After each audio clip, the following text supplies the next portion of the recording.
বিধাতা যাদের পায়ে জাদু লিখে দেন তাদের পরীক্ষাও নেন বড্ড নির্মমভাবে।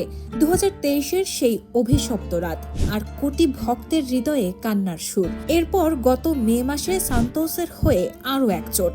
মনে হচ্ছিল সাম্বার ছন্দ বুঝি এবার থমকে গেল, কিন্তু না। দীর্ঘ প্রতীক্ষার অবসান ঘটিয়ে অবশেষে ব্রাজিল শিবিরে স্বস্তির সুবাতাস। 34 বছর বয়সী সাম্বা ফুটবলের জাদুকর নেইমার আবার ফিরছেন চেনা সবুজ গালিচায়। যুক্তরাষ্ট্রের রোদে ঘাম ঝরছে ঠিকই, কিন্তু ওটা তো আসলে ফিরে আসার আনন্দ অশ্রু।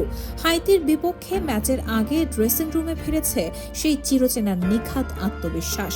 নকআউট পর্বের মহাযুদ্ধের জন্য তৈরি হচ্ছে সেলেসাওদের মূল শক্তি। তিনি শুধু একজন ফুটবলার নন, তিনি নেইমার জুনিয়র, সান্তোসের সেই বিস্ময় বালক যার ড্রিবলিংয়ে বুঁদ হয়ে ফুটবল বিশ্ব দিয়েছিল পুস্কাস পুরস্কার। 2016 রিও অলিম্পিকে মারাকানার বুকে ব্রাজিলকে প্রথম সোনার পদক এনে দেয়া মহাতারকা। পেলের দেশের সর্বোচ্চ গোলদাতা তিনি, যার পায়ের ছোঁয়ায় সাধারণ ফুটবলও হয়ে ওঠে অনন্য এক কবিতা। চোট তাকে থামায়নি, সমালোচনা তাকে দমাতে পারেনি।